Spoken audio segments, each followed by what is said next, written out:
This is the One Up Network. Welcome to the One Up Yours podcast for Friday, September the 8th. I'm Garnet Lee, and I've got an excellent show for you here today, folks. Do you? And yes.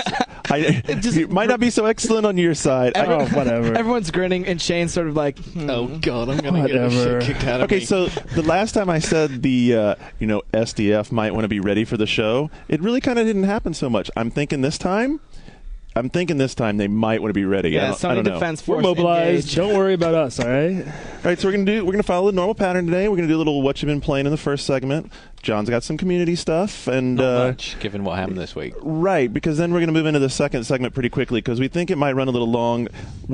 I don't know. What are we gonna talk about today in the second segment, Luke? Sony. Oh. All Sony. All the time. Sony in Europe. Worldwide launch. Confirmed. Wrong.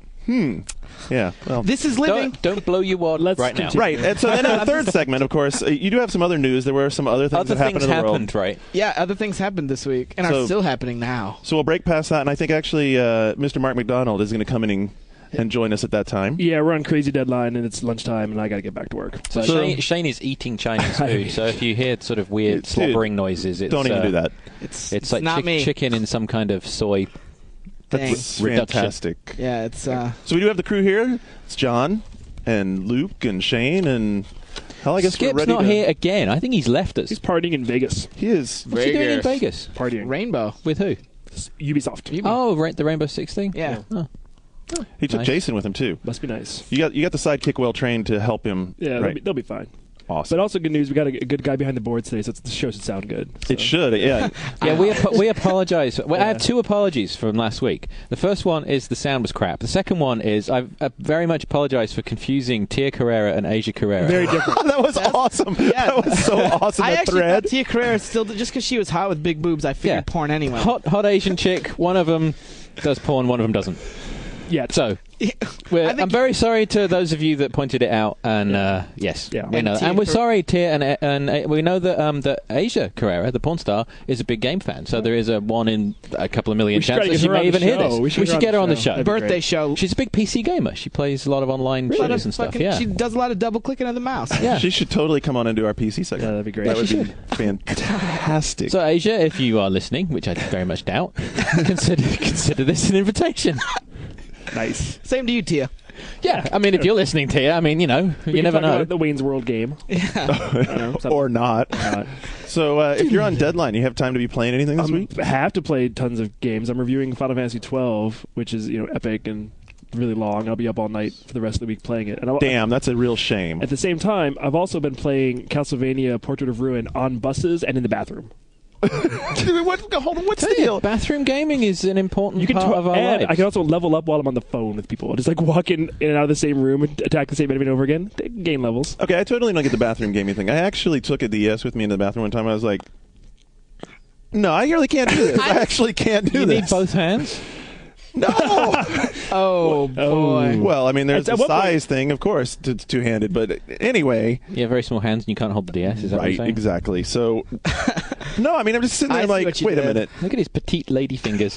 He does. They're very, so very delicate. smooth and delicate. You're a delicate flower, Garnet. No, but Portrait of Ruin, I don't even know what I can say, but I'm the biggest Castlevania dork ever. I love them. I've loved all Well, you're the not reviewing ones. it, so you No, can, it's- you can just Come on, flat really, out- you really, can really just quick. flat I've not out- seen it at all yet. All So right. give me 3 things that are cool about that game. Okay, the graphics are incredibly good. There's tons of 3D in the backgrounds. There's a lot of polygons. I wasn't expecting that. And it's also really diverse. Since you're not stuck in one castle, you go to all these different places through the portraits. So it's really diverse and wild, and the level designs are unlike things you've seen before.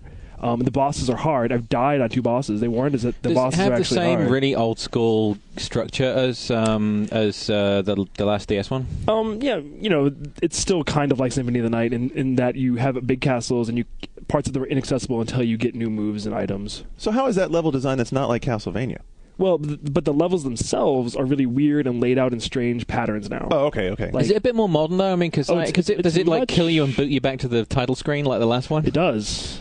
I mean, it's a little Bugs harder. the shit And out of You me. hate that. It's a little harder. The look on his face was like he drank old tea or something. It's like, But one other cool thing, like it's a little bit of GTA influence. There's these little missions you take on from this shop owner, and he's like, go do this, go do that. In the beginning, they're kind of simple, but they get more complex. Like, find this room and fight this enemy who will appear and bring me back these items. Oh. And these are optional quests. You get stuff for doing them. So yeah, it's a new twist. It's interesting, and the 2-character thing works pretty well. Like the girl is really weak, but she's different. You have to switch to her to fight some enemies. That's expected, though. Women are weak. Oh, great. God. Hi. But yeah, it's Hey, Tia. Hey, Asia and Tia, how you doing? but it couldn't have come at the worst time because I'm so busy. And as you said, this is not for review, so I'm just playing it because I want to play it, which is bad. And because you can't take Final Fantasy 12 into the toilet with you. You can't. That's true. It would be quite a production. I can't. To talk about bathroom gaming for a second, like, I don't know what people do in the bathroom that they can't have the time to bring a game in. That's like, Collect- you are not. Do You must not do be. you read, or you do must- you play? I play Magnetica in the bathroom. Or Brain Age. You must not be working enough, or you must not be working in news. If you have time to go squat for 15 minutes and fucking go through a case in Phoenix, right? It's like, I'm in for 2 minutes, I'm out, Well, regardless of if I'm standing up or sitting down. You know, look, maybe if you took a little more time in the bathroom, played a game, you'd be a little more relaxed. Your stress level Yeah. would go Is there all down. that retention in you? I think your humor is maybe a little out of whack. Garnet is dying. I'm with you, brother. I'm with you. I just It's just a get in and Well, get hey, out. kids on the It's like board. a don't waste any moment. We should have kids on the boards. Do you play games in the bathroom? maybe a magazine. I bet they do. Maybe a magazine. I mean, a bet you can magazine. read a on I magazine. can't even get through the lead in a I magazine do agree intro. that a case in Phoenix Wright is a little excessive. But, you know, Dude, like what? I'm going to sit down and start playing Luminous and go like, shit, I'm almost to 100,000. I can't get up now. but you can do... Sleep mode, dude. Both PSP and Yeah, DS. just close the DS. Garnet doesn't. He doesn't know about sleep mode. Come on. You can do Brain Age. You can, do You can't- 100 No, wait a minute. 100 math challenges. Have you ever been successful at Luminous at stopping and picking back up? Because I can never get back into the flow of it. It's like you're rolling, and then if you stop, pause, and you come back to it, you're like, when it you- falls apart. It's like when your parents walk in on you. Oh. Oh, God. But Luminous What was does his have name? Oh, God. Oh no! And we even had complaints about that this week. Yeah, Garnet, I think the rest of us are fine just picking up a game and playing on the. I think it might be your age, your bad age. That's what it is. Speaking You're of right. age, Garnet had a birthday this week, so happy birthday, Garnet! Yeah. There was an Birthday email- wishes. I got an email the other morning saying Garnet is 78 this week. Come and have a drink with him. Thank you, Shane. I appreciate the email gift. That was Skip. That wasn't me. Skip That called was you. you. Skip called him. Skip called you. Your boy Was called you it? 78. I just Damn it. had that embarrassing photo of you. That was a good picture. We should put that up on the Worst board. photo ever. The No. Garnet Lee Viva Pinata picture? No, the other one. Oh. So what have you guys been playing? Who wants to go first? Not it. You don't actually play games. I'm playing Luke games doesn't you even don't like games anymore. I'm standing in the No. elevator with him the other day. He's like, God, I was going to have a really good night the other night, and I thought, I'm going to play a game for a second, and I decided, no, I'm in a good mood. I'm like, what? Yeah, I felt like playing games. It was like Sunday afternoon or Monday afternoon on Labor Day, which Yeah. was a really relaxing day off, and didn't do any work whatsoever. And at one point in the afternoon, before I went to this barbecue later, I was like, I feel like playing a game. I should play. And I was like, that's just gonna piss me off. So we got to find him good games. We got to get his. I've got Loco Roco right now. That can't piss you off. It's cute. Yeah, I'm hoping it doesn't piss me off or bore me. I've got it yesterday, and I wanted to play it, but I haven't had time yet because Opinions seem split on your second point. Of what? The boring part. Yeah. It does get a little old. Yeah, But it's charming. well, I mean, But it is charming. let's be realistic. I'm not going to play it for that long anyway. I've been playing more Saints Row. How do you I've feel? seen you every night playing Been that. playing Saints Dude, Row you've been every playing night. the hell out of Are it. you into it? Are you enjoying it? To an extent? I'm kind of into it. Kind of. I'm kind of playing it.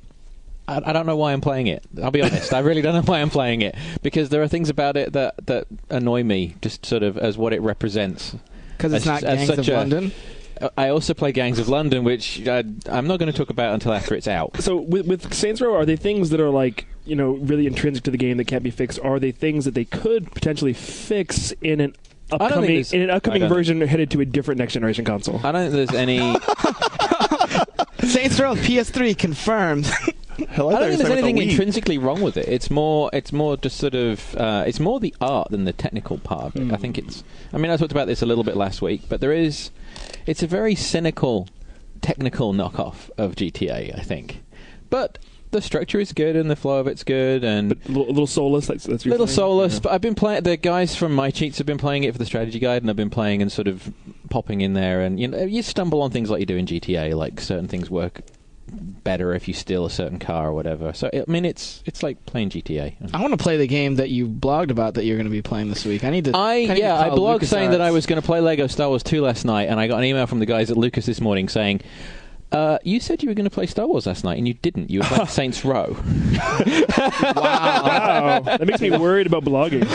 What's up, Seabake? Yeah, Jesus. They were checking my gamer card and noticed that I was lying. Yikes.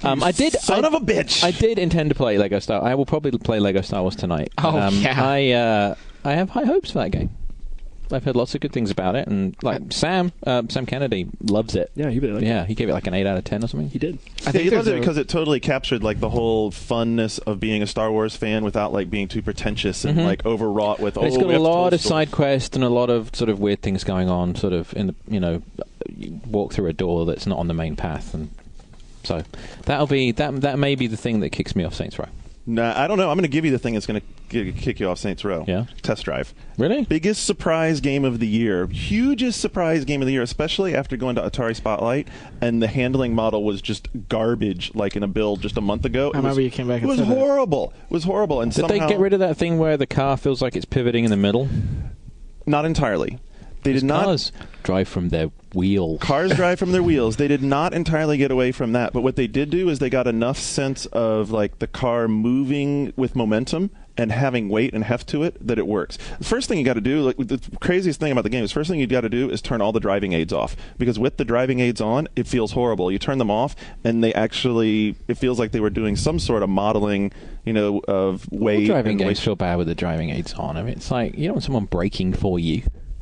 I don't know. You know what, Gran Turismo, there's kind of like a mid spot in there. Nah. You don't think so? If you're a pussy gunner. Wow. You know what surprised me about Are you playing on the old man settings? Yeah, I am actually. Yeah, I play on it. They have a special setting. It's down, down, left, left, A, B, A. Gramps activated. Right. This is on subject. Someone asked me the other day, like, why are there no reviews for Test Drive? I'm like, well, that's an excellent question. It's because like Atari protected that game and kept it from being reviewed, and it's kind of weird because I thought it looked decent, at least, or possibly even good. I think some of it might be that the online stuff is so, and that there being a lot of people playing online is so intrinsic to the experience that it's going to be like, if you review it early when not many people are playing it, it's going to be like playing the game with a bunch of stuff turned off. Well, yeah, hey, Chromehounds. It is. Yes. Well, and the Like, online stuff is cool. You can like make little clubs and you meet and you like buy houses and stuff, right? Yeah. Right. Well, Forza is going to be the same way, and until the community is playing it and we're all playing it together, to be able to cast anything critical over it is because a lot of it's going to come out of the way people react to each other and the little groups that form around types of cars. And still, I'm not a fan of them not giving us games for review. It's kind of well. We'll have our review up tomorrow,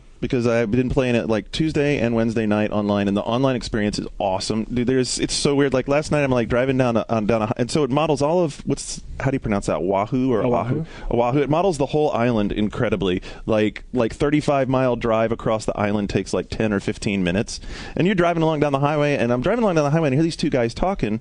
Because as you get in range with people, you can hear them talking. They're like, dude, if you get in my draft, you'll be able to go over 200. And the next thing I know, these two Ferraris go screaming by me in the left-hand lane. I mean, I'm driving a Maserati that goes about 150. And they're like...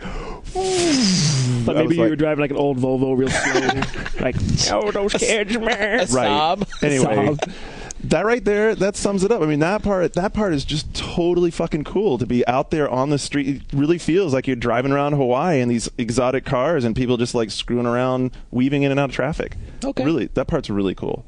That part was very cool. Anyway. So, Luke, did you not play anything? I actually thought of something I played. I played Advance Wars earlier this week. Oh, yes. cool. It's a good game. I really like play it. that from time to time. Yeah, it's good. But otherwise, That was it? That was brief. That was illuminating. That was the You didn't even play WoW? No, I'm not playing World of Warcraft until right now. Burning Crusade. Yeah, I'm pretty much done till Burning Crusade. Wow.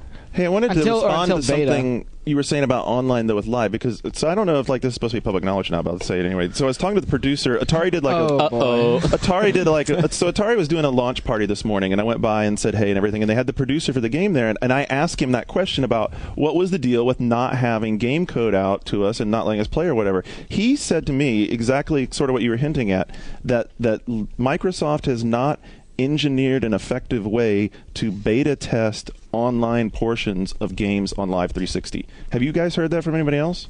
But that'd I've be not interesting. heard it, but it doesn't surprise. I mean, it's a big problem for games as they become. I mean, Chromehounds went through the same thing. I think a lot of the early press on Chrome, a lot of people going back and sort of adjusting their opinions and supplementing with blog entries and other stories because the review process didn't represent the game properly. I can't believe that they don't have that set up. And you would think, and I guess PartnerNet's just really not engineered to be able to do that sort of But so thing. many of these games, it's not just like, a few guys that are playing together with a couple of the product guys. It needs to be a ton of people. For Test Drive to work, there needs to be a ton of people playing. So apparently there is something in the works. So he was saying that there's going to be something in the works, and he's like, yeah, and of course it'll be ready for Forza 2 to beta test, right? I was like, hoping I'm that, sure it will. That we're going to be able to play a 40-player game of Resistance before it comes out, so we can talk about how well it works. We already have. You already have? We already have. Yeah. You got a mouse in The your pocket? royal we. The royal. I just threw up in my mouth a little. I'm sorry. Might be better than that Chinese food he was eating.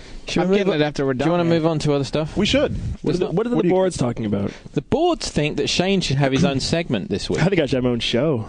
Oh, God. The Shane Show. Hang on. We're in Fantasyland. Population 2, me and Shane. Yeah. You fantasize about Shane having his own show? I'm sure he does. He'd need me there. Dude, I think they've both been hitting the absinthe or something. That's nothing like what you hit at your birthday party. What were you drinking? It's just scotch. And a little Femi, little 7-on-7 to start the night. Dude, that was the horriblest drink. What the hell was I thinking? What was I thinking? You were thinking you wanted to be young again. You said, Yeah. I used to drink these in college. That is exactly what I said. And man, anyway, 7 and 7. That was crap. I was like, how did I ever drink this shit? Give me a You scotch. should have got an old man drink like a gimlet. Okay. I quite like gimlets. I do too. They're for old men, though. I was about to say, they're not bad. Yeah. So that was Machine Monkey. He thinks you should have your own show. Giganticus kicked off the inevitable PS3 thread, which we'll go into in a minute. What else? Traveller started the thread that had a lot of response. He gave 6 reasons why the comparisons we've been making between the Wii and the DS with respect to them being a looking glass to look at the console war through, why we're wrong, and that actually sparked a lot of debate. I do disagree with some of his points. He says handheld games are not immersive. Not when you're in the bathroom. Precisely. God, hope they're I'm not. pretty well immersed in Castlevania. Yeah, he says... I don't know. But he's arguing that the handheld war is not a looking glass through which to perceive the console war. And I think there are a lot of people that agree and disagree, hence the 8-page thread about that. But that's one of the only sort of really active non-PS3 related... Is there a handheld war? I thought that was over.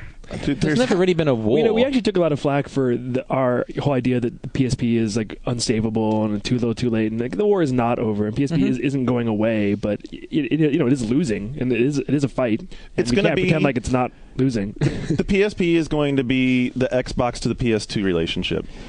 But the amount at which DS is outpacing PSP, especially in Japan, I mean, it's more than twice. That's what I'm saying. Like on a global scale, Xbox was like the first entry into the home console market. And it's PS2 killed it, but there was a space for the Xbox. DS came out before PSP, right? Yeah. Yeah. I'm just talking about the sales Yeah, he just relationship. means sales between the two of okay. them. Doesn't But I mean also anything think, I mean, beyond it's that. following a similar pattern, and we're already hearing that people that were putting development resources behind PSP product are now pulling it. Right. EA. Electronic Arts. And EA are shifting to D. I mean, like typically EA, in the past has shifted its Nintendo development off to other people. Right. And We, bringing it we in-house. saw like the SimCity they're making for Nintendo. It's Yeah. very, very cool. But I will argue, I kind of get what he's getting at about not being as immersive experience. I mean, there's a huge difference between sitting in front of a widescreen HD TV with surround sound, playing an intense game, whether it's That actually reminds me of something else I played this week. I played Star Fox. Oh, really? That looks like you played on the toilet. No, it's not very good, is it? I haven't really played it, but Star Fox is such a B-level series for me. I've never really loved it. I've Star Fox 1 and Star Fox 64. I had okay time with them, but that's a series where I can take it or leave it. I felt like it was a return to, hey, what can we use the touchscreen for because we've got it, as opposed to it being an integral part of the experience. It felt the whole controlling it with the screen just felt really forced, and it Skip really liked put me it. off. Yeah, but not a whole lot. I got like 6s and 7s in EGM. Yeah. So it's decent. eh. So's that PS3 I heard. I wonder if the people in Europe will ever get to find out. I guess stoic. With Assassin's Creed launching right beside it. on 360. All right, we're going to give Shane a chance to compose his thoughts, ready his defenses, organize his papers, and we'll be back in a minute to find out whether Sony is one foot in the grave. Could you pass me to Astrolube? You're listening to One Up Yours, part of the One Up Radio Network.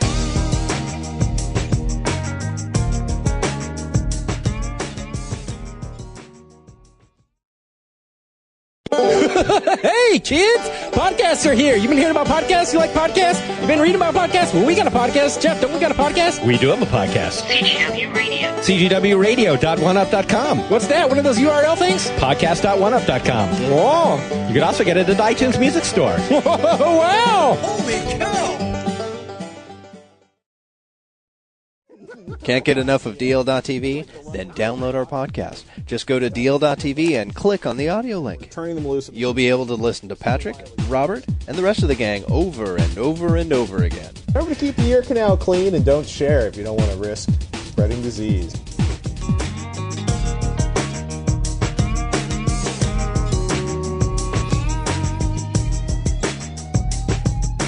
So we're back and ready to head into it. I guess there was a little news out of the Sony High Command this week.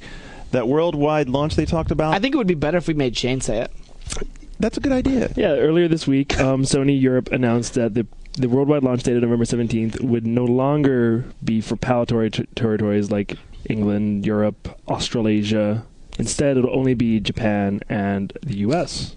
And they also cut back the initial shipment, to 100,000 units for Japan and 400,000 units for U.S. due to poor yields with the blue diode lasers. How sad.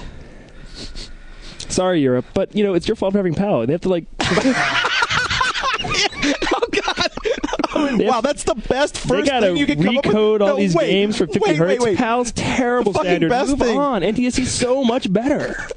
Dude. And so it begins. We don't even need to go any further. The best fucking answer you can come up with is, well, you shouldn't have PAL. Like yesterday when the news breaks yesterday morning, and it's whatever. It's like 9:30. I'm at my desk. Shane, his head peeks over, looking into my cubicle, and he's like, "I've got it already."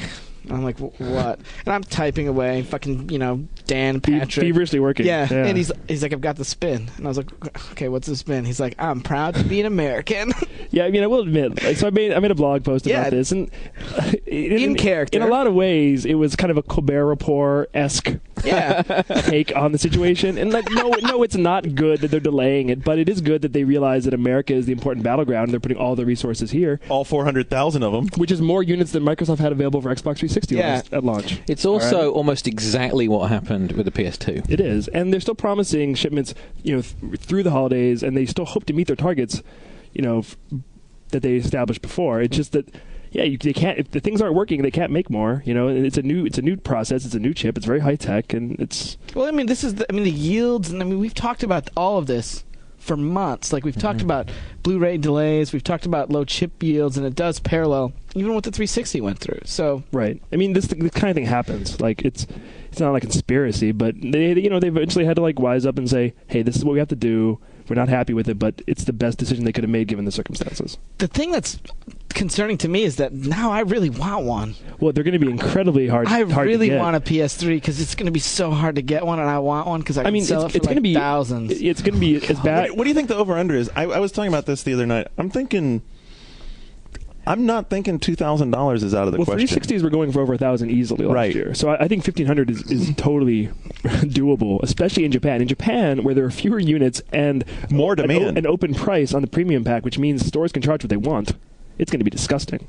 Yeah, and what do you think the percentage is going to be of Tard Pack to premium with the 400K in the U.S.? Well, they're not even touched on that, have they? No. Well, then they're saying 1.1 to 1.2 million in the U.S. by Christmas, which I think is... people who think that this spells doom and Sony has lost it. No, if anything, this is going to make people want it even more. The fact that it's harder to get. I hate that argument. But it is. That argument is such bullshit. My argument continues here that on November 17th, the game that everybody in America is going to want to play is Resistance, and very few people will be allowed to be able to play it because it's going to be hard to get a PS3. I guarantee. I I would bet. I don't think everyone's gonna want to play Resistance. Why? Because I've never seen an Insomniac game be marketed to the masses like that. You've never seen them make this game before. You've seen them make Ratchet and Clank games and Disruptor. You remember Disruptor's marketing? No, you don't. It was like 12 years ago. This game. I was 8. I remember Disruptor's marketing. Yeah, you probably do.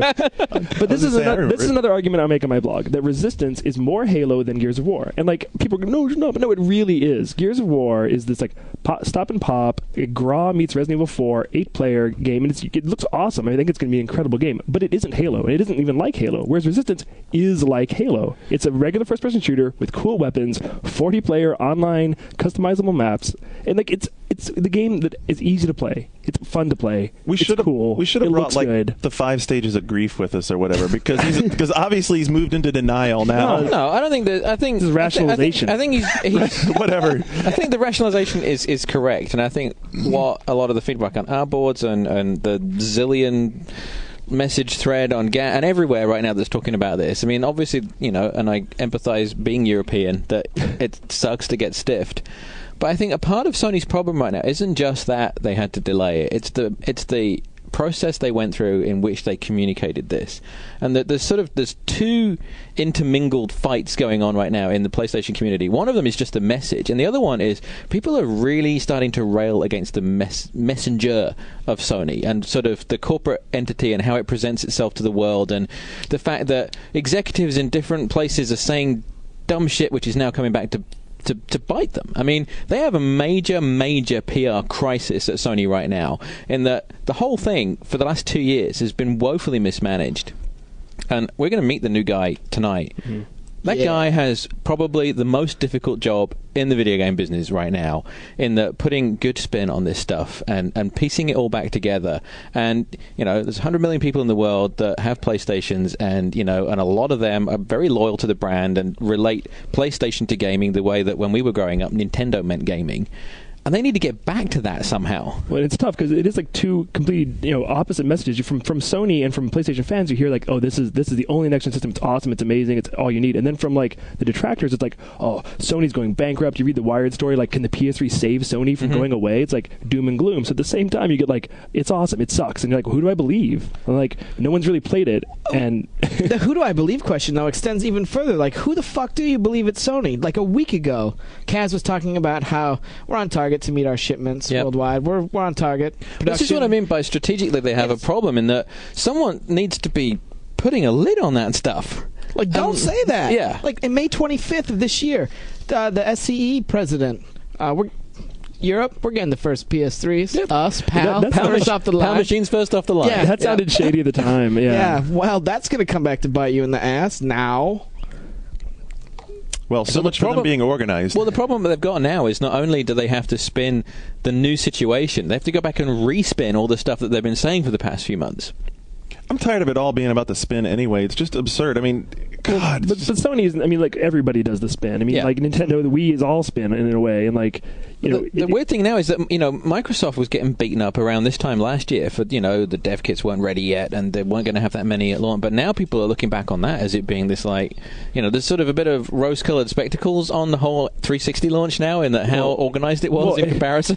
Yeah. And they managed a worldwide launch. Well, not successfully. And if you look, they're doing the anniversary. Wait. What was not successful about it? Japan. Well, I mean, so they didn't have units for sale there? It didn't. Okay, no, wrong. They had units for sale there. They didn't have games people wanted to buy. Yeah, but they had units for sale there. That's not what it takes to make a successful launch. A successful worldwide launch isn't indicative of sales. It's indicative of the opportunity at least to purchase. They did have. I mean, that's fucking spin. You could buy it. That's one true. of the quotes that's going to come back to bite Kaz is we're going to have these units in every major territory and some minor territories too. And I'm sorry, Europe, you're not a major territory or a minor territory, despite the fact there's 400 million of you.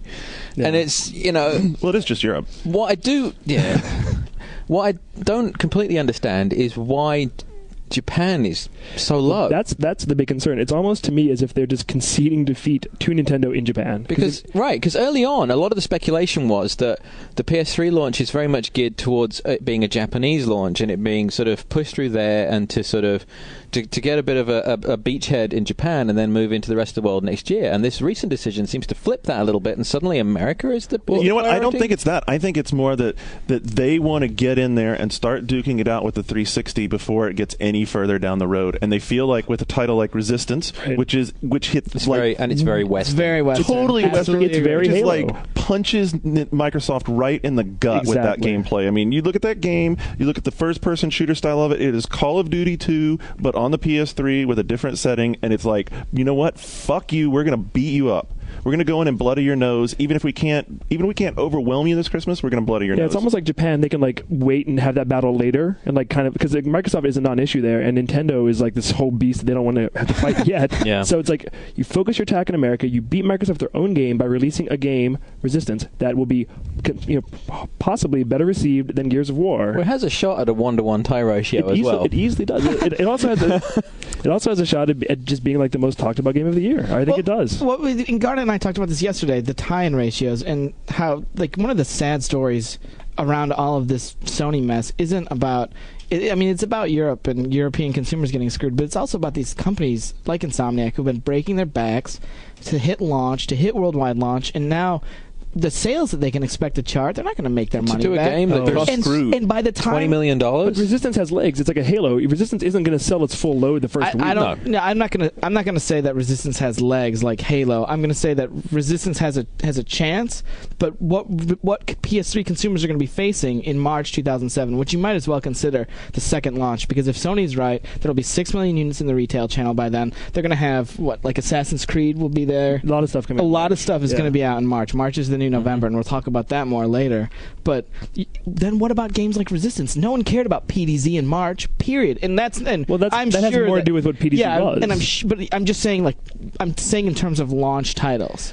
I do Resistance wonder versus PDZ is there's what's no going competition. on at the third parties right now and with this news, particularly those that don't have final dev kits yet. And we're still hearing there are some teams that don't have final third dev. party stuff is still a lot of it's up in the air. A lot of it's bad. Right, but I think there's a lot of conversations where it's like, well, we were aiming for launch because we wanted to get out, but we don't have final dev. Are we going to bust our ass and try and get? I mean, I think what we're going to see is all of a sudden, not many games in Well, November.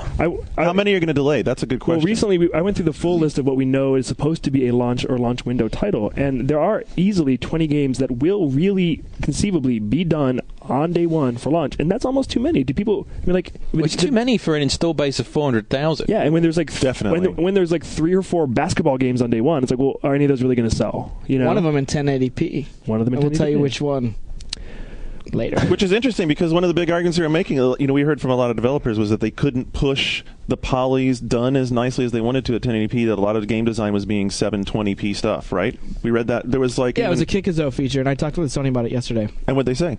They said that right now there's 2 titles that they're hoping to have in 1080p for launch. One of them's Resistance Fall of Man, and then that's what they said. Wow. The other one is the unannounced up until yesterday NBA 2007. Dude, Resistance Fall of Man looks awesome. So they're not. I mean, if that's true, then the 1080p argument would be over because Well- Resistance Fall of Man looks really sharp. Well, the caveat though was they won't know for sure until the games go gold, but they're hoping. So And another thing I've noticed in the comments on my blog is a lot of the detractors, they just assume that Resistance online gameplay will not work. It won't even have it. And then, like, there's no way Sony can make online work. It's impossible. But you've played it, right? But I've played it. It works online, not on the LAN. People in LA were playing people in San Francisco, and it was running 30 frames a second, smooth. And, like, maybe all the games at launch, maybe all third-party games won't support online in the way you think it will. Right. But that game will. The third-party question is definitely big. Like, so, look, someone like Heavenly Sword, let's at Team Ninja Theory, right? Right. just They're not going. They're English in the first place. It's not like they're going to not. It's not like they're going to release when the machines aren't even available in their home territory. We're actually hearing that launch window, probably not this year, but I think that's where that game may be early next year. But do you think it'll be what Garnet's trying to get to though? Do you think it'll be ahead of the March 2007? Possibly. I could see it shipping here in February. And I'm there just in thinking some of March. the big third party. I mean, if you're an EA or an Activision and you're looking at this like you've got this game that's this huge investment, $15-20 million. You're rushing to get out for launch. You're making compromises. You don't have final dev kits. You don't know when the hardware is going to be there. I think we're going to start seeing announcements from the big third parties saying, you know what, we're going to wait.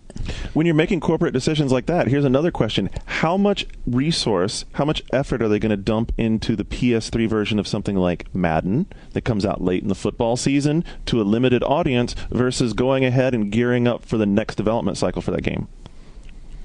You could easily see Well, them. I mean, look at Madden for 360 last year, right? Was afterthought much? I mean, I would expect that it's going to be sort of. It wasn't similar this afterthought year. so much as it was that they did a lot of engineering into making the platform, but not refining the product that went on the platform. What I'm starting to be a little bit concerned with is like flagship titles for the PS3, like the games that will make you buy a PS3, and the game for me is Metal Gear. And when Metal Gear 4 comes out, I'll have a PS3. A second one, because I'll have bought one on day one and sold it. But just one. But what do you think? How do you think Kojima feels about this? Like, how do you think About what? About the fact that this platform doesn't seem to be shaping up in the early stages like it's going to be. I think this it's shaping dominant up powerhouse. much. Well, I think it's shaping up kind of like PS2 in a way. I think, yeah. But PS2 didn't. But PS2 didn't really have. Did PS2 really have something that we could liken the 360 to when it came out? I mean, not the. They had the Dreamcast, and like what's funny yesterday when everyone was like, "Oh well, these shortages are going to mean 360 is going to fly off the shelves with the overflow." Someone actually linked to an old CNET story from 2000. Which was Pierre Moore being like, "Oh yeah, PS2s aren't enough. We're gonna sell like a bazillion Dreamcasts." And this overflow, like, "Oh, sounds familiar? Deja vu? I don't know." You know, like people just assume that people who want to buy PlayStation 3 won't the be able to. PS2 point is really valid, Yeah. and we were looking back through old news stories, and we were sort of joking that if we were doing a performance assessment of Sony right now, we'd be criticizing for them having a pattern, and that is that you come they make big showy statement, and then the reality is they dial it back just before the launch. But PS2 built a lot of momentum quickly. I think that the reason that you're not going to see the 360 fly off the shelves, though, is I'm going to kind of be surprised by the arguments coming out of my mouth today. Me too. I'm a little upset. Is the barrier to entry is still going to be price, and I think that's still going to be the still a barrier to major entry for factor. PS3. We still have PS2 because PS2 is going way stronger now than PS1 was Yeah. at the time. It was dying more quickly than PS2 is. So there's it's more crowded in the things that are successful space than it was in the PS2 launch. I think that's the difference this time. I just get the feeling that the people, the hardcore gaming enthusiasts who post on message boards and a lot of journalists have it out for the PS3, and no matter how much you guys want to hate it, nothing you're going to do is going to stop this from being a success. That's such a stupid argument. None of us have it out for the PS3. I'm not saying dude. you guys necessarily, but like some of the people who are commenting on my blog obviously do. You know what? Well, Christ, have you read the feedback to the news section? Jesus. Everyone has it out for something, Shane. That's true. Why would people get upset about someone who's going to make them a system that plays great games? That's an excellent question. That's a silly. Well, I don't agree with that it either. threatens their favorite system. Like if free online threatens Xbox Live, then you get defensive. No, Xbox Live is going to be free next year. What people get defensive about, and the reason they get pissed off, is because they're sick of hearing the crap from Sony, and then having it. They're sick of hearing what John's talking about. This mismanaged message. If you're sick of promises, like every company makes promises, and people manage how they do their promises. They don't come out one week and say, "Oh, we're on target," and then a week later say, "Oh, you know what? I was fucking lying last week when I was talking to you. I was smiling and I was telling you a lie." This isn't the first time a corporation has promised more units than they can deliver. It's not. It's nothing personal. It's not like they could make it and they just don't want to. All right, but the point was that it's a timing and management situation, and that's why people get irritated. The reason they get excited is because just last week you were telling them everything, the grass is green, everything's perfect, everything's gonna be wonderful, and then next week you rip the carpet out from underneath them. That's why they get upset. Well, supply and demand is going to make everybody upset, but All right, There's not much of a supply Since this you're the big fall. defender, and we've talked almost exclusively about the Western market, let's talk about the Japanese market for a second, because 100,000 units. You know the Japanese market. How is that? It's going to sell out in an instant, and even where's that going to leave them? Well, Resistance isn't that big of a deal there, and like something like Ridge Racer will probably end up being the best-selling game at launch there, and they don't really have like the AAA meaty title that they need yet. So I think it'll be okay. When they do get that, then there'll be more. And do we know where DMC4 is going to fall?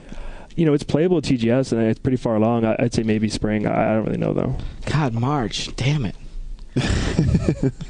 I just think, but I think coupled with you guys are gonna get to this in a minute with the fact that Microsoft has 1.5 games this fall, I think it's going. The fact that Sony's launch is going to steal Thunder from 360. Wait, what's the half game? Viva Pinata, because it's for kids. That's a half game. It's for kids. It's a kids game. Like the average person who wants to buy like all those titles that will slip into next year might not buy Viva Pinata. Just it's out of principle because it's a kids game. I kind of disagree, but we'll see. Get him, John. Fucking you disagree. Get him. Do you think that? So I have kids, and I'm really looking for something to play on a 360 with my kids. I think that's and I what's think best there for are a them. lot of older people that bought a 360 that are forced, if they take like the rating seriously, they're forced to play it at night when everyone's gone to bed, or like in another room with the door shut. And but are you like Lego Star Wars and Viva Pinata are finally making it so that you can. Are you actively excited as a gamer for Viva Pinata, or just kind of curious? And I'm curious. I am excited about potentially being able to sort of, plug the 360 into the good TV for a change. You know what? And that's it. That's what it is. That's what one of yours does. It cuts through the bullshit. Let the man hook it up on the good TV. Yeah. Yeah, but I'm just saying, unless this is Peter Moore. Bring it out of the bedroom into the living room. Viva Pinata is a game that, whether it's good or not, it will do that. And we're totally dodging the whole Wii thing. Next week we'll know what the whole deal is with the launch on that. But I think, regardless, the PS3 launch is going to be a huge event. And it's going to be sold out. Luke's going to be camping out here at the PlayStation Store with me. Yeah, 2 days to get our units. Get in the units, then doing a blog of me selling it on eBay. We're going to be at the flagship store here. It's 2 blocks away from our office. It's great. So what happens if Nintendo takes Japan by storm? Which they will. And PlayStation only has 100,000 units and gets off to a very slow start in their home turf. Well, it'll get off to a 100,000 unit start. That's a guarantee for a hungry Japanese market. That's pretty. You've got to admit that's a pretty thin. Nothing. Yeah, that's a drop in the bucket. We've seen the hunger that Japan has for DS. I mean, it continues to sell out. The games continue to sell out. Like, I think how's Sony going to manage that problem down the road? I mean, then because you know what happens. That's the next big fight. But I think they're in the short term they're willing to concede Japan in order to win America. It seems like it. And what are they going to do when they have to start stockpiling? I mean, if they're going to actually launch in the spring in Europe at some point in time, if they're going to get all these units out, they're going to have to stop restocking America, stop restocking Japan, and allocate some to launch in Europe. Some of those damn PAL units. Yeah, that's such. It's very hard to make the PAL. Very hard to make PAL. PAL decoder. 50 hertz. I think the big risk challenge. in the concede Japan to take America strategy is what happens if the American market sort of veers into the apathy that we've seen in Japan. Or what if Wii really takes off here? Yeah. Screws everybody and if up. we're all suddenly we're wanting distractions and casual gaming, and then it's dangerous strategy. What if the Sony boxes. fan base is very satisfied with 150 or less expensive PS2, God of War 2, and Final Fantasy 12? I'm pretty sure that this can be a good Christmas for everybody, though. I think that I like how he dodged that. I like how. I'm just going to ignore that one. Well, no, I think the PS3 will continue to sell out for the foreseeable future. I hope if Ryan and you'll be able to play listening, God of War 2 on your job. PS3. That's a tough fucking prediction. You mean with only 400,000 units, they're going to sell out? Yes. Wow. In other news, Sunrise tomorrow. Well, I think, I mean, so far the Xbox 360 has not sold what the PS2 sold month over month in its first year, and I think the PS3, if they have enough units, can sell what the PS2 sold. So what you're telling me is the PS2 was a big success. Yes. Wow, he's that is what I'm 2 for 2 now. The economy is so much different. The comparisons in sales numbers. In this post 9/11 economy. Not only is the economy different, the installed base of the PS2 is so huge that with very good games coming out, the competitive scenario is different. I mean, people are still satisfied with their PS2s. Part of the problem is that what Sony has to do is convince you that you need a PS3. I think by the end of by this time next year, when the big AAA heavy hitter like the Final Fantasies, the Metal Gears, the Halo, and let's talk. Are coming out about heavy hitters on PS3. At that point, that's when the PS2 support starts to go to Kittyville. That's what's going to happen. That's when you get those THQ over the hedge sequel games. Exactly. I don't know. I think it very much depends on how quickly it's taken up and then where that take-up happens. Because, again, we've looked at PS2, and it always had great support at home in Japan with clever Japan. You know what PS2 never had? PS2 never had a great first-person shooter. You know what PS3 is going to have out of the gate? A great first-person shooter. Boy, Killzone M cry. Killzone everyone knows Killzone was dog shit. It wasn't dog shit, but it was overhyped. It was not a competitive. It was not a competitive first-person shooter in the first-person shooter market. I hear the new one's better. I hear it doesn't look anything like what it did in the videos. I hear it does, actually. We're talking to different people. All right, kids, enough of that. Anyway. I gotta get back to work. So, do we think he defended his job himself here is well? done? My job here is done. I don't know. The initial defense was... It's defended. The initial defense was... SDF. Oh, you have to victorious. make a PAL version. That was a good jumping off into the pool. PAL. NTSC's better, guys. Isn't PAL actually better? No.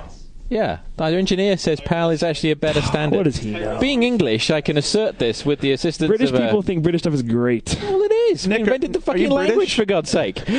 Nick is not British, by the way. He's not. He's an Anglophile. He's an impartial tech person. Right. He's an IT guy. When we're talking about tech stuff, do we give a shit about the Blu-ray HD war anymore, or can we just dismiss that? You know what I do give a shit about is those awful ads that they're showing. The European Blu-ray ad. Have you seen it? No. With the old guy, the middle-aged guy walking into his like house full of junk. And, he collects robots and VHS tapes, and Blu-ray is all about storage and being able to find things quickly. And it's this ad that goes on forever and really doesn't convince me that Blu-ray is the best. They have the whole This Is Living, which has turned into a This Is Waiting campaign that the fans have responded with. And it's all a bit high concept. Sony Europe is doing its high concept up itself thing right now. Yeah. Well, you can do high concept when you don't have a product for 6 months. Well, if the Blu-ray strategy was to get everybody to buy a PS3 and then have support with players in the store, if they've cut off shipments to people making other players, and there's only going to be 400,000 units, I can tell you this, movie studios are not so much like game studios. They won't feel tied to put out. But at the same time, we have studios like Fox announcing broad support for Blu-ray, and the word from the tech front is that Blu-ray is currently winning the war.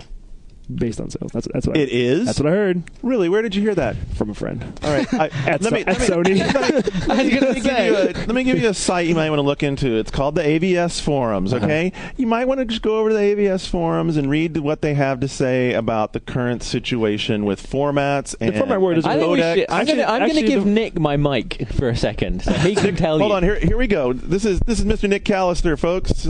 It's a good guy, Nick Callister. Hi, Shane. Hey, what's up, Nick? That's kind of an interesting statement. It came from Sony. Interesting. Okay. No, tell him what you really think about that statement. Neither one is winning right now, but it definitely ain't Blu-ray. Blu-ray is going to be fine. In terms of support. In terms of support, they've got a lot of release dates, but they don't have much product in the stores right now. And the product that they do have in the stores right now is encoded using inferior codecs to HD DVD. So right now, HD DVD has a picture advantage. It's going to go away. Blu-ray technologically can match that. They just aren't right now.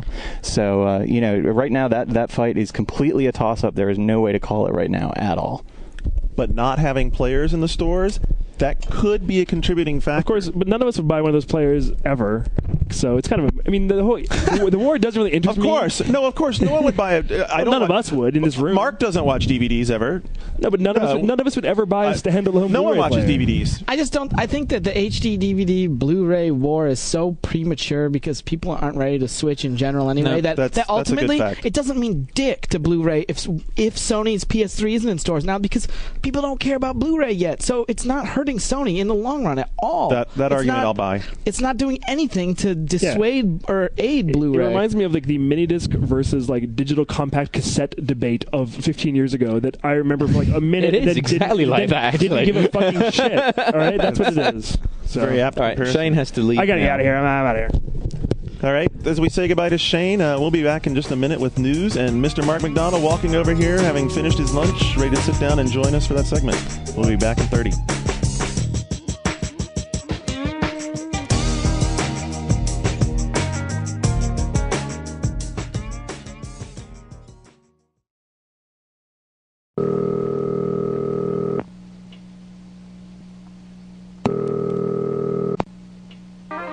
Hello, and welcome to the OneUp Radio Network. If you know the name of the podcast you'd like to hear, press 1 now. You have selected Radio PM, starring the editors of the official U.S. PlayStation magazine. To download an episode at radiopm.oneup.com, press 1 now. To listen to a promo, press 2 now. In a world ripped apart by war, only one magazine. Want to know what's new now? Then join Jim Louderback and Patrick Norton as they tackle the latest technology news. They'll keep you informed with their weekly What's New Now podcast. Just go to what'snewnow.com and subscribe, or subscribe through iTunes.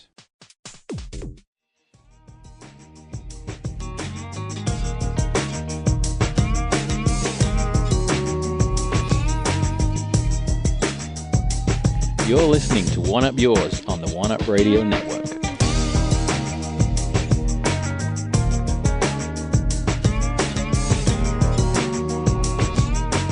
All right, we're ready for some news, and I understand, Luke, that despite a couple thousand years of the calendar working okay, the game industry needs to monkey around with the months. Yeah, the whole like, hey, let's get this game out for Christmas. Well, not so much anymore. It seems like it's like, hey, let's get this game out for the fiscal year in March sometime. And Forza seems like it might be the next victim, Forza 2, because Che, God, we miss him, don't we? We do. Silence. Yeah. I do miss Che. Che said over at GAF that Forza would not ship in holiday of 2006, but that they were going to talk more about it at the Rolling Thunder conclusion. Emphasis mine at X06. So if Forza's not going to ship this holiday, and people are like, well, maybe it'll ship early. Probably not. Mm-hmm. It's going to ship early next year, and we're seeing Microsoft is sort of like they're like clearing the calendar in their own little way. Like you have Forza moving to 2007. IGN had a story this week about Mass Effect being officially 2007, which was actually like it was an interesting story because the folks at BioWare, this is from the story directly, said winter, quotes, without saying a date. When pressed, they said winter 2006 and winked. But this was a conversation that took place over a medium that wouldn't involve winking. So the whole story is really confusing. And I talked with BioWare. You can type star wink or you could semicolon bracket. You could smiley. You could if you were typing, but not if you're chatting on the phone. Oh. And maybe he has squeaky eyelids. Maybe. Maybe it was like a Monty Python sketch, nudge, nudge, wink, wink. Know what I mean? Because what I did was I asked BioWare yesterday because I asked them when the game was going to come out. I was always under the impression that it was going to be 2007 anyway. Yeah, I mean, why was I under that impression? Probably because it's BioWare, and I mean, when they first showed it at XO5 last year, I remember talking to people like, it looks like it's going to be cool. They didn't have much to show then, but it was like, there's no way in hell this game is coming out. And actually, at that same event, I was like, there's no way this is coming out. There's no way that 2 Human is coming out, just based on Silicon Knights record. And actually, I thought, who knows about Gears of War? Like, that was kind of a question mark. But so that's cool that that's coming out. This other stuff, like, just does not surprise me. Forza, we hadn't even seen screens until this week. So I actually think it's good that stuff's getting pushed out of the fourth quarter because there's always too much stuff out there and things get left by the wayside, and you can put too many. I mean, these things are $60 each. I mean, like, you're not going to have someone go out and buy 10, 15 games at that price. Shane's crap about first party 1.5 games, every time, like, who cares? Nobody cares. Is Microsoft the only company making games for the 360? No. People care about exclusive games for a system, not if they're first party or not. Like, not every company is Nintendo, and they're the only ones making games for their system. And let me also say, because I just heard the end of the last segment, I didn't hear the whole thing, but it totally reminded me of, you guys remember that part in Naked Gun, I think it is, one of the Naked Gun movies with Leslie Nielsen. He's standing in front of a fireworks stand, I think, and the flaming truck is just hitting into it, and fireworks are going off and everything, and he's like, nothing to see here, folks. Go home. That's nothing to see. That I kind of got that. It just reminded me of that listening to. Special request to our listeners: if someone could Photoshop Shane into that clip, that would be awesome. That would be golden. Tag of your choice on the message boards. But there have been games the last few years that have moved into March or into the first quarter that have done really well. SOCOM traditionally has not been in the holiday season. Ghost Recon did really well, sort of moving into March. So I think it's better to do it now. Better yet, now E3's gone and you're not locked to that middle of the year deadline. Announce early on that it's not a holiday game, and you might get some more coverage while you're at it. And I mean, and we bitch about games that have to come out in time for a movie that are half-assed to make a movie license. It's the same thing with Christmas. Like, anytime you set that arbitrary deadline, as much as we all hate hearing the deadline of when it's done, it's the same thing. Sticking to an arbitrary deadline and, foisting off some half-assed game that doesn't get that last couple months of polish. Like, what would you rather have? Well, I think in Microsoft's case, what they should rather have would be 1 or 2 of these games coming out. They need to be spaced out. I mean, look at how successful games have been on 360 this year because of the nature of the audience. Like, every game that comes out, the whole community pounces on, and everyone buys it and plays it. And you can see just by looking at your buddy list on Xbox Live, everyone was playing Dead Rising, and then everyone was playing Saints Row, and who knows what maybe Lego Star Wars or Test Drive is the next one. And we haven't there haven't been a standout AAA Halo caliber title, but there have been a string of solid titles that people have been enjoying and playing and not buying and going, man, I wish I never bought this shit. They've been buying it and playing it. Hey, I'm having a pretty good time with this. Yeah. Whether it's Dead Rising or Saints Row or Test Drive Unlimited. I mean, every system needs at least 2 big kick-ass AAA games. I think for the fall season, but they're going to want to shift hardware. Up, while the PS3 is selling out in 2 minutes or whatever it does. They want a sustained, and the thing that's going to give them sustained sales of the hardware is like a steady flow of game, rather than everything coming out in a huge glut on the week before November 17th. If from now through till the end of March there's something every week, it makes you feel confident about owning a system. It's like, well, there's always something new, but it's not all coming at once. I'll tell you this, I am so incredibly happy with Microsoft for letting Forza be moved out of Holiday to make it a good game, because that was a cool series. The first game was It's not really a series yet. Okay, you're right. So it was an excellent first game that was overlooked. It didn't sell that well. Yeah. I had a blast playing. But Jay apparently Europe. It did well in Europe. Yeah, because it's hardcore driving sim, and and it had great. Europeans buy games. Holy shit! Someone tell Sony. They're a small third world country on the other side of the Atlantic. Anyway, and if they had done it and forced it out to get it out and put marketing money behind it in the Christmas time, because they want to sell it as a big first-party game, people would have bought it and then went, well, what was all the fuss over this? This is shit. Now they have an opportunity to do it right, make it look good, make it play right, do everything they wanted to do. I just wonder if maybe all of the noise we normally see in November is just being moved to March. I think that could be the concern, and that instead of it being like, we have 20 games to choose from this week in November, and now we're going to have a March that has way too many games in it. Yeah, it's starting to look like that could happen. That would end that love affair real quick. A lot of these games. This is the first delay you're hearing about them. I mean, when I start to get sick of it is when you get into the second, and especially like the third delay. When Mass then Effect it gets Holiday ridiculous. 2007. Exactly. Something that Jim Ward, who runs LucasArts, one of the big things that he rallies against in the games industry as a whole just needs to grow up and stop behaving like a dinosaur. And one of the things is, when you start production on a game and you're putting that much money into it, you should lock it to a date. If a movie studio can say, we're spending $120 million on Spider-Man 3 and it's coming out on July 4th, they stick to it. And there's no reason why a game shouldn't be in the same boat, particularly if they're announcing things as far out as they do. I think they're practical. You know what? I've always kind of agreed with that, but there's also some practical differences. If Rockstar have done it every time with GTA and have only ever missed by a week. It's true, but they wait to announce their date until like the last minute. Usually, right? They don't say Bully comes out until but we already know when the next ago. GTA is coming out. It's coming out in October next year. A movie is a cut and dry process, right? You film, you edit, But it's not, because there's editing. You could. There's some parallels between editing and developing a game. I mean, editing, you can say like you're never quite done editing. Like but directors you could just have conceivably to hit programming stoppers that are almost insurmountable and require a Herculean amount of effort to get past and an unknown amount of time to get past. Like, we can't get this block of code to work. What do we do? Yeah, well, I mean, I think and actually, it's weird because in some, I mean, that still happens. Like, you have Emergence Day, and Halo 2, they made a big deal out of that date. Even going back to Mortal Monday and Sonic Tuesday and stuff like that.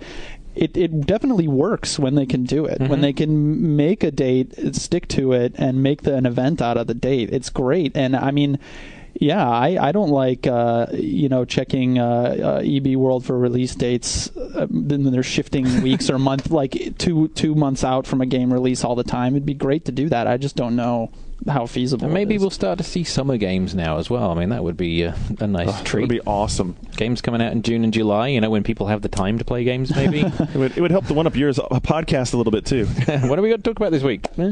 I still wouldn't play games. So anyway, there's supposed Why to be do you work here again? That's a question you have to think about. You're the boss. Anytime. Just give me the word. I am headed up to Washington State next week, so hopefully I can, slip in the back door. Maybe slip check in out some Forza. Turn 10. Yes, that would be nice. Hopefully. Do you have some more news? I do have lots more. I wasn't sure how much Garner was going to talk about his Washington trip. Well, we'll see. Well, next Thursday, hopefully, we'll be able to give an update, depending on what Mr. Chichow says. In following with the sort of Microsoft standards and practices of Xbox Live downloadable content, Rated M, which is a website, reported, they said they had a world exclusive that Saints Row downloadable content was going to be coming out September 15th. We asked THQ, and they said, not so much. But it's really interesting, though, because I talked with someone else who said what it is the downloadable content that this guy's talking about on Rated M is actually from, like, retail kiosks. and there's going to be like a disc or something of it's like leather chaps and like tiger skin undies and like it's all this like worthless skinny type stuff as downloadable content. But THQ is saying that they have extensive plans for downloadable content for Saints Row and will be announcing more information closer to the time of content, but there will not be any content available on September 15th. So at least that part of the story is false, but the actual downloadable content that Rated M outline seems like that's the real stuff. Fix. I have yet to actually get it to start an online game. They haven't fixed that yet? Yeah, I was trying the other night just to try out some of the online stuff, and it wouldn't find a game. Have you ever gone into your network setup and looked at, like, apparently there's a setting or a display on your network setting in Xbox Live that tells you what type of NAT situation you're operating in? Yes. Apparently this is a big deal, and the Test Drive guys were talking about it today, and they've actually included 2 pages in the Test Drive manual about how to get your setting to move from restricted to open, because it's very important in Test Drive Unlimited for it to exchange data the right way, that it be open. It's like that in Chromehounds too. If you Chromehounds you isolate into different lobbies based on your NAT settings with your group, and it's just such a pain in the ass. Have you ever? I had no idea that setting was there. Yeah, me neither. So wait, this is something you can toggle, or you can't you have to change your it on configuration. So so let's say you're behind a router on your home setup. So the router could have a firewall, and it could have different ways that it sends out IP addresses. This is a Nick question. Our IT guy is. Are you tuned in on this? Yeah. Can you comment for us on it? Here, I'm not going to be able to have anything to offer on this. All right, so Nick's gladly surrenders. Who also is like one of the key IT guys here in the building. Yeah, this is actually something that we've had to deal with the Xboxes here in the building. I had to go through and set up a complete separate network so that you guys could play on Xbox Live here in the building. When you look at your NAT settings on Xbox Live, it'll give you 3 ratings: severe, moderate, and open. Basically, it has to do with your NAT settings on your router. Some routers are just plain completely uncompatible with Xbox Live. If you want to find a list of ones that are officially compatible, Microsoft has that on their webpage.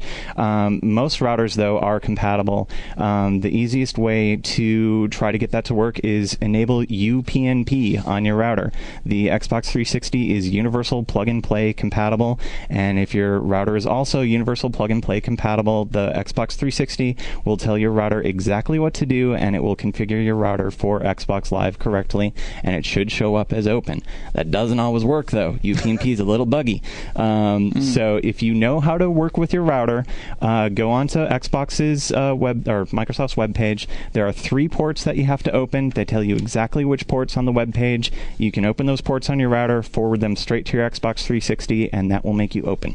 Whoa. Man, I hope I don't have to do that. That was the most educational segment of the show ever. That was awesome. And apparently it is a big deal, because in Test Drive Unlimited, for instance, the game will work in the massive open mode in all 3 modes if you're connected to live, but with progressively better results the closer you get to open.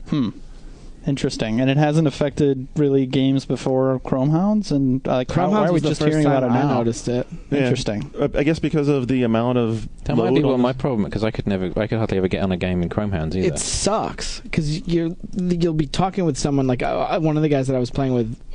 You'd be talking with on AIM. He's like, "You're not in the lobby." Like, I'm in the lobby. You just wearing different ones. This game is stupid, and so I stopped playing that too. See, it's no fun playing video games. Poor Says guy. Luke Smith. That's Luke Smith. News editor. OneUp.com, which is a video game website. So, remember the whole fatigue problems, Garnet, with your favorite game, your favorite football game of the season? Oh, you're going to cover what I told you? You're going to go, I love this story. Yeah, you do love this story. Well, the whole Madden glitch thing, that they said the glitch was overblown and that we're gonna patch it. And you figured that the patch would have come with their September 5th planned roster update. Well, that didn't happen either. So these people who, these gamers, 2 million of them who bought Madden last week, are waiting for their roster updates. The roster update's not really that big of a deal, because it was something like I read on ESPN.com this week that there were 170 transactions in the NFL this weekend, and none of those would have been represented in the first roster update. So they're delaying it 6 to 12 days. Because it's really tough to do that spreadsheet work. Really tough. Really hard to do that spreadsheet work. Get them, Garnet. Jesus Christ, this is freaking ridiculous. This is as bad as... the other point I made, I've got to find... the problem with Madden right now online is you've got to find people to play with that you're regular playing with. I don't want to... You finish your news story, and then I'll go into my story. I'm done. I want to hear your story, because I'm ready. My story is that... okay, so I do like playing football, and I've been playing. I started playing online, and I'll cop to this right off the bat. My record online is 0-5, and until I find people that I want to play with who will play freaking football, I'm not going to screw with it, because of those 5 games, one game I started, and the guy was going to play the Giants. I play the Cowboys. He's going to play the Giants against me. Right at the last minute, he switches to the frickin' Steelers, who are, of course, since they were the Super Bowl champions, he just sits there with Roethlisberger and chunks at the ward. That's fair game. What? Somebody can't do that? That's reasonably fair, right? Yeah. The next game started into the game, and I don't know how on earth the guy engineered it, but I immediately was dropped and charged with a loss. The other 3 games are the ones. These are the. Wait, I love how it must have been the other guy, some kind of tomfoolery trickery. It was suspicious in that the game went to start. The game went to start, and suddenly it was like, you're disconnected, but I wasn't disconnected. I was still connected to live. Everything was still copacetic, and somehow I was charged with a loss in that. So I thought that was crappy. Little internet fart. These 3 are the worst ones. All 3 of the other losses to the Tennessee Titans, who now have this year's version of Michael Vick and Vince Young. You substitute Vince Young in at the beginning of the game. You run pass plays the entire time, but you don't pass. You run around in the backfield till the defense is all screwed up. If you know what up. They're doing every time, you can't defend against it? No, because the way it works is if you're Vince Young, you roll out to the right. The cornerback, there's a second where the cornerback has to decide if he's going to cheat up and come after the quarterback, or if he's going to stick to his man and stick to his assignment and coverage. Mm-hmm. If he cheats up, you just bloop, little blooper over the head, touchdown. If he drops back, it's like 8 to 12 yards every time. Garden didn't know, but when he got mad in 2007, he was getting a really, really pretty Tecmo Bowl. And Vince Young is the new Bo Jackson. It sucks because even if you run enveloping containment defenses, there's no way a defensive lineman can run down Vince Young. He's way faster than that, and 50% of the linebackers can't run him down either. So boards out there, if you guys have a strategy for this, I kind of wonder. I mean, if this is a money play, I think it would be everywhere by now, right? Is this like a widely accepted? If there's really I played 5 games online, and 3 of them guys chose the Titans, immediately switched to Vince Young, and did that. And that other guy fucking made him somehow hacked his Xbox. Whatever. All right. And every time he dropped the football too, there's some kind of code. If you do have a way to respond to this, go to mycheats.com and put up some strategy on how to deal with it. That'd be good too. If just for Garnet's sake. Or if you just want to beat me playing real football, give me a holler. I'll play some. If you want to play real football, don't give it here. To message you. Don't share stuff like that. That's a bad. That's actually why I abandoned my previous gamer tag. Don't worry, I wasn't even gonna say that. I made the mistake of giving out information like that in the past, and that's your cell phone number.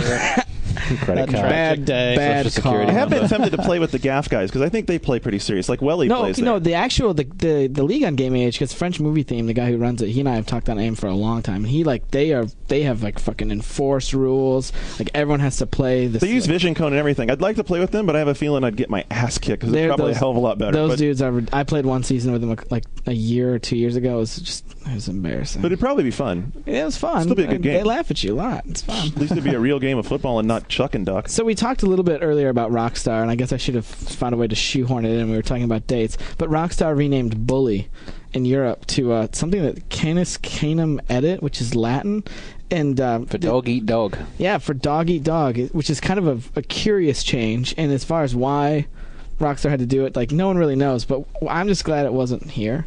Like, I think that would have been bad if. They wouldn't have done. They wouldn't do that. Jack Thompson would have been happy. They would have called it dog eat dog if it was here. It is kind of interesting, and because I was talking to John about this a little bit too. You're not really a bully in the game. No.